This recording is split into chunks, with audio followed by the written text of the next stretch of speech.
खुलुमबाय गोजोन मोनाबिलिनि बयनिसिमबो गाहाम हामलायथि बावहरबाय नोंथांमोननि थाखाय आङो सानसेनि माखासे गोनां खौरांफोरखौ लानानै फैलायबाय नोंथांमोना अननानै रादाबखौ जोबजासिम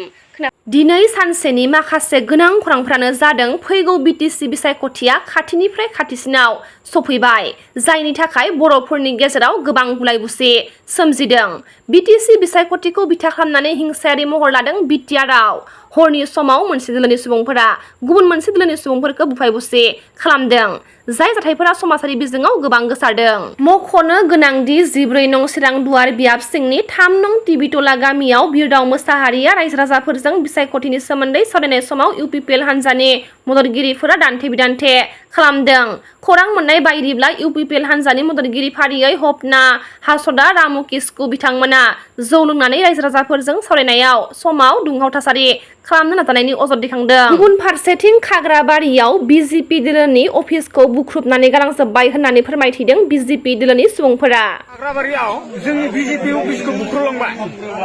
दिनै खाग्राबारि एबसुआ गामि गामि केम्पिं खालामबाय थादों। गामि गामि केम्पिं खालामनाया जेनेबा बिजेपिनि अफिस बुख्रुब बा गामि बुख्रुब होनासो एबसुआ फोरोंदों नामा? इमान गामिया खाग्राबारि अफिसाव गियानि मानसि दोङोबा दिनै बेखौनो फोरोंगौमाय नामा गामियाव केम्पिं खालामनाय माने? बिसोर गामियाव केम्पिं खालामबाय थादों। एबसु अफिसा दिनै होमबा राजनितियाव हाबनानै एबसुआ राजनितियाव हाबनानै बिजेपिनि अफिस बुख्रुब बा गारि बुख्रुब होना बेफोरखौ फोरोंबोदों नामा? बेयाव इमान गियानि मानसि दोङोमोनबा दिनै बेखौनो घटनाया मानो जानो मोनखो? जोंनि आनादार पार्टिफोराथ' गामियाव दिनैयाव लासै केम्पिं खालामबाय थादों गामियाव हाबनानै दासान्दि। होमबा दिनै मा घटना जाखो खाग्राबारियाव? खिन्थु मा बिसोरनो दिनै गुन्डागिरि खालामबाय थादों मानो वाइ नङा होमबा? बिसोरनो खान्थि सुक्ति फैबाय होनना बुंबाय थादोंमोन खिन्थु बिसोरनो गुन्डागिरि खालामबाय थादों दिनै गारि सारि बुख्रेबदो नै अफिस बुख्रेबदो नङा होनबा? बिसोरनो गुन्डागिरि खालामबाय थादों। जोंनिया मा खालामदों? जोंनिया दिनै उनबोरा खुंबो खालामाखै आरो उनावबो जों खालामा खिन्थु जोंलाय मा 100 खान जों दा अफिस बुख्रेबनांगौ बुख्रेबनांगोन खिन्थु जों बेखौ खालामा। गुबुन फारसेथिं थांनाय हराव एबसुनि दैदेनगिरिफोरखौ बिजेपिनि मावथिफोरा गाग्लोबदों होनना खौरां मेलनि गेजेरजों फोरमायथिदों। जाथायखौ लाना फिनजाथाय होदों खाग्राबारि एबसुआ। गासैबो रादाब नायगिरि बिथांमोननिसिम आङो साबायखर बावहरबाय। मैयानि जि जालांनाय जाथाय जोङो खाग्राबारि दख'रा दुलाराय बर' फरायसा आफाद हिसाबै जोङो दिनै सोंखारिदों। मानोना बेयावहाय खाग्राबारि दख'रा दुलाराय बर' फरायसा आफादखौ सरजाबनानै जिखिनि जोंनि राजनिति हान्जा बिथांमोना जोंखौ बदनाम खालामदों बियो थारैनो जोंनि ओनसोलनि थाखाय जोंनि हारिनि थाखाय बेयो दुखुनांथावना। मैयानि जि जालांनाय जाथाय कलबारि गामियाव जि बिजेपि आरो इउपिपिएल बे मोननै हान्जानि मावथि बिथांमोना गावजों गाव बाथ्रा दान्थेलायनाय जादोंमोन। लामा गेजेराव बाथ्रा दान्थेलायनाय जाबाय थानाय समाव जिहेथु गावसोरनि दोलोनि मानसिफोरा गोबां माने बेयावहाय ज' जादों जायनि जाहोनाव बे लामाया ब्लक जानानै थांनाय फैनो हानाय जि सुबिदा बेयो जायाखै। दा बे समावनो जोङो जोंनि दख'रानि मोनसे हान्जाया जोङो डिमाकुसिनिफ्राय फैबाय थानाय समाव जिहेथु जों बे लामाथिंनो थांलाय फैलाय खालामो बे लामायाव जोङो बे माने जाथायाव जोङो ग्रोब जोङो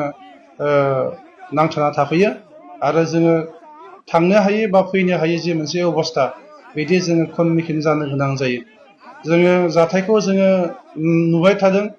जोङो गारिनिफ्राय जोङो ओंखाराखै गारियावनो जों जनानै जोङो माने नायगासिनो दङ। नाथाय बिथांमोननि गेजेराव जि नांलाय खमलाय जाबाय बे समाव जोंनि पुलिसा प्रखाखना बे समाव सफायनानै बिथांमोनखौ एसे बुजायनानै बादा होनानै बिथांमोनखौ एसे नर्मेलाव लाबोबाय। नाथाय बे समावनो बिजेपि दोलोनि जायफ्रा दैदेनगिरि बा मावथि बिथांमोना एबसुखौ माने जोंखौ नुनानै बेयाव एबसुआ दंफैयो एबसुआ मानो राजखान्थियाव बाहागो लायो एबसुआ मानो बिदि माने गाज्रि बिदि राव होनानै जोंखौ बेवहाय बिथांमोना बिराद माने दुसिबाय। बेनि उनाव जोंखौ माने बिथांमोना गारिनिफ्राय माने ओंखारनो हुमखि होबाय। जोंनि गारिनि साबिखौ बिथांमोना सेना लाबाय आरो नोंथांमोना बयबो नुदों जे जोंनि गारि सायाव बिथांमोना गारि सायाव गाखोनानै जि माने बारना होनाय गारिखौ जिबायदि एटेक खालामनाय बियो थारैनो दुखुनांथाव जादों। जोङो बिथांमोना खावलायनाय लेखानो जों ओंखारनानै माने बिथांमोनजों जोङो माने मोजाङै सावरायदों बेबायदि जाथाय माने जानो मोननाया बेबायदि खालामनाया मोजां जायाखै होननानै नाथाय बिथांमोननि जि खोथा जि बाथ्रा राव बिथांमोना मोनसेबो रावखौ दिनै बिथांमोना बाहायाखै गाज्रि राव बुंनानै एबसुखौ बिथांमोना गाज्रि बुंनानै दिनै जोंखौ सोंखारिदों आरो बेवहाय जोंखौ बेबायदि मोनसे थासारि जोंखौ सोमजिहोदों दा दिनै जोङो दुखु मोनदों दा बे समाव जोंनि दखरा एबसुनि सासे गेलेमु नेहाथारि गोमजोर बर' बिथांखौ बिथांमोना आखाइ होदों दिनै एबसु बायसा मोनसे गोथार आफादनि बिबानगिरि बिथांमोनखौ आखाइ होनाया बेयो थारैनो दुखुनांथाव जादों दिनै जोङो खावलायगोन एबसु हिसाबै जाहाथे दिनै बिटिसि बिसायख'थि जोंहा जानो थांगासिनो दङ बे बिसायख'थिखौ माने बयबो जाहाथे माने बाहागो लानायनि गेजेरजों मोनसे सान्थि परिबेसनि गेजेरजों जाहाथे बेखौ बारहोयो बेखौ जोङो जोंनि माने जायफोरा माने राजखान्थि हान्जा बिथांमोनखौ जोङो खावलायगोन आरो जोंनि दैदेनगिरि बिथांमोनखौ खावलायगोन गावबा गावनि जि माने कर्मिफोर दङ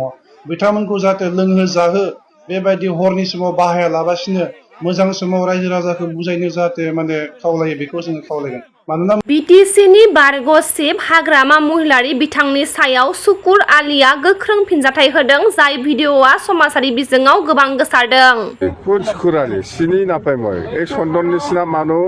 চন্দন নিজে শুকুৰালী হ'ব পাৰে মই কোনো শুকুৰালী মই চিনি নাপায় জাম্বা কোন হাগ্ৰামা হয়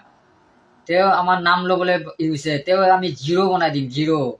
তেখেতে চুকলিক দেখি ভয় খাইছে সেইকাৰণে চুকলিৰ নাম ল'বলৈ বাধ্য হৈছে গতিকে 17 বছৰ ৰাজত্ব কৰি একো ৰাইজক মানে একো কৰিব পৰা নাছিলে আম চলাইছিলে আৰু তেখেতে আহিছে বিটিচি এইবাৰ নিৰ্বাচন চলাইছে আৰু চুকলিৰ নাম ল'বলৈ বাধ্য হৈছে চুকলিক দেখি ভয় খাইছে ইহঁতে গতিকে চুকলি ভয় নাখায় চুকলিতো আহিছে গতিকে হাগ্ৰামা এতিয়া চিনি পোৱা নাই তেখেতে চিনি পাব 22 তাৰিখত চুকলি কোন হয় চুকলিক চিনি নাপায় তেওঁ জাম্বা বেৰাই জাম্বাৰ কি আছে তেওঁ আবল তাবল ভুগি আছে হে হাগ্ৰামা গতিকে এইবাৰ জিৰ' বনাই দিম হুইজ হাগ্ৰামা তেওঁ হাগ্ৰামা কোন হয় গতিকে সেইটোৱে চিন্তা কৰক আৰু তেখেতেহে পইচা লৈছে এজেণ্টহে বিজেপিৰ হেমন্ত বিশ্ব শৰ্মাৰ পইচা লৈহে পইচা চিটাই আছে গতিকে আমি আমাৰ বিটিআৰ ৰাইজক মই হাত জোৰ কৰি অনুৰোধ কৰিছোঁ যে হাগ্ৰামা বিজেপিৰ যদি এলায়েন্স নহয় যিবিলাক নেতা আছে পালি নেতা আছে আমাৰ BPF হওক মুছলিম ভাইসকলে আছে তেখেতক পুৰা নেতা হাতে দিয়ক না আমি সেইটো অনুৰোধ কৰি কৈছোঁ বিটিআৰ বাসীক মুক্তি মুখিবৰ আছে না মধুমুল্লা আছে এই মধুমুল্লাক কোৰাণ হাতে দি কওকচোন তেওঁ বিজেপিৰ এজেণ্ট হয় না নহয় বিজেপিৰ লগত BPF এলায়েন্স আছে না নহয় গতিকে আমি অনুৰোধ কৰিছোঁ যে BPFক যদি ভোট দিয়ে উচ্ছেদ BDCত এবাৰ চকুৰ পানী পেলাব লাগিব উচ্ছেদ হ'বই লাগিব এইটো 100% গতিকে আমি অনুৰোধ কৰিছোঁ যে আপোনালোকে যাতে এই হাগ্ৰামাৰ কথা আবল তাবল ভুগিব নালাগে আবল তাবল কথা শুনিব নালাগে হাগ্ৰামাৰ কথা যদি আপোনালোকে ভোট দিয়ে কিন্তু চকুৰ পানী পেলাব লাগিব পিছত কিন্তু আমাক ক'ব নোৱাৰিব আমাক দেখো না গতিকে আমি ওলাই আহিছোঁ চুকলি কি ভয় খাইছে সেইকাৰণে চুকলি নাম ল'বলৈকে বাধ্য হৈছে গতিকে চুকলিতো ভয় নাখায় চুকলিতো কিং মেকাৰ হয় না বিটিচিৰ কিং মেকাৰ চুকলিক চিনি পাব নেকি হাগ্ৰামা মানুহে চিনিবলৈ টাইম আছে নেকি তেখেতে কোন হয় হাগ্ৰামা গতিকে আমাক চিনি পোৱা কোনো মানুহ আছে নেকি ভাৰতবৰ্ষত সকলোৱে চুকলিক চিনি পায় কিন্তু হাগ্ৰামাহে চিনি নাপায় কাৰণ হাগ্ৰামাতো ব্ৰিটিছৰ মানুহ নহয় না তেওঁ এজন ম্যানমাৰৰ মানুহে তেওঁ বৰ্মাৰ মানুহে গতিকে BTC বাহিনী নহয় না সেইকাৰণেহে হাগ্ৰামা মোক চিনি নাপায় গতিকে চিনি পাব खौरां मोननाय बायदिब्ला 11 नं बावखुंग्रि बियाबनि नायगावनि BPFनि इउथ अफिसखौ थांनाय हराव UPPLनि गुन्दागिरिफोरा गाग्लोबनायनि सायाव पुलिसा जाथायथिलियाव सहैदों आरो नायबिजिरनाया सोलिगासिनो दङ होनना खौरांगिरिफोरनि सोंथियाव फोरमायथिदों বলেৰো গাড়ী সিজাৰ কৰিলে কি কৰিলে এইটোতো নিয়মে আছে পুলিচৰ নিয়মতে একেতকলে কৰি আছে এফআইআৰ দিম অলপ পিছত মানে থানাত গৈ পেলাই আমি এফআইআৰটো দিম আৰু যি ব্যক্তিসকলে আমাৰ এই কাৰ্যালয়খন ভাঙি দিছে একেতকলৰ ওপৰত চৰকাৰে বা পুলিচ বিষয়াসকলে আমলাসকলে যাতে মানে বিহিত ব্যৱস্থা লয় আৰু দোষী ব্যক্তিক যাতে কাৰায়ত্ব কৰে এইটো কাৰণে আমি দাবী জনাইছোঁ দাবী কৰিছে আপোনালোকে প্ৰথমতে এই কথাটো এইটো কোনে বহুত দিনৰ আগৰ পৰা UPPL ঘটনাবিলাক কৰি আছে আমাৰ মানে ফ্লেগবিলাক মানে জ্বলাই দিয়া কিবা কিবি কৰা বহুত জাগাত মুখতো টাৰ্গেট কৰি আছে মোৰ ঘৰটো মানে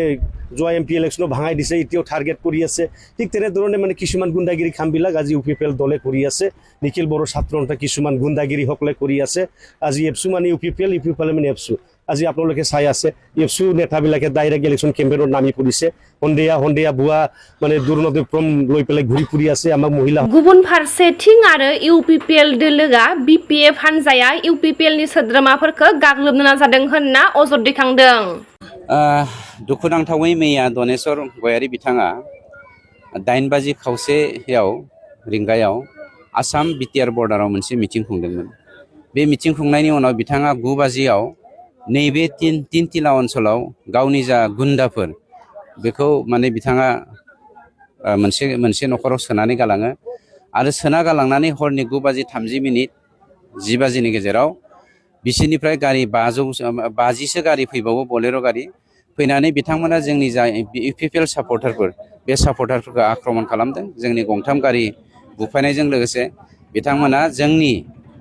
मानसिफोरखौबो खुनि खालामदों रडजों बुदों लावथिजों बुदों खुख्रिजों दाननो नागिरदोंमोन हास्लाबाखसै जियानो जायाथों दनेसरा जे गुन्दा फिसियो हाग्रामाया जे सासे गुन्दा फिसियो आरो बिसोरनि केरेक्टारा जे गुन्दागिरि बन्दामि बे बाथ्राखौ दिनै क्लियार जादों मानोना बिटिसि हालामाव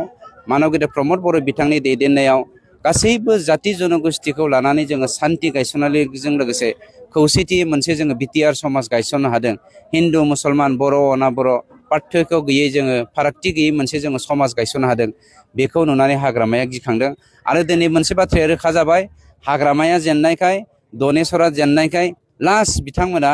गावसोरनि रैखाथिनि थाखाय गुन्दा बाहायनानै जोंनि इउपिपिएल सापर्टारफोरखौ आक्रमण खालामदों जोंबो हायो आक्रमण खालामनो हाग्रामानि गुन्दाया जोंनि थाखाय जेबो नङा खिन्थु मोनसे खोथाया जादों सान्तिखौ जोंनो गायसनदों बिनि थाखाय जोङो हजम जादों आरो दिनै जोङो प्रसासननिसिम केस होनाय जाबाय केस होनानै रेजिस्टार खालामनानै 24 घन्टानि गेजेराव बिथांमोनखौ एरेस्ट खालामनांगौ बेखौ जोङो खावलायदों आसामनि गिबि मन्त्रि चिफ मिनिस्टार जोंना डक्टर हिमन्त बिश्व शर्मानिसिम खावलायदों आसामनि डिजिपिनिसिम जों खावलायदों गोख्रै जुदि बे एक्सनखौ लायाबा जोंनि हालामाव बिपिएफआ जेरै बर' मुसलमान आरो कनफ्लिक्ट खालामफिननो नागिरदों मुसलमान सेंग्राफोरखौ बाहायनानै बर' सेंग्राफोरखौ एटेक खालामदों बियो कमनवेल्थ प्लेस जानो थांनो हागौ बेनिखायनो नोंथांमोननि मेडियानि गेजेरजों हाग्रामाया दे कमनवेल्थ खालामनो नाजागासिनो दङ बिनि थाखाय सांग्रां जानो थाखाय आं गासैबो रायजो राजाखौ खावलायदों सान्तिनि थाखाय खौसेथिनि थाखाय आरो जोंनि बिटिसिनि रैखाथिनि थाखाय हिन्दु मुसलमान जय जानायनि थाखाय जों खौसे जानायनि थाखाय आङो प्रसासनखौ खावलायदों नोंथांमोननि मेडियानि गेजेरजों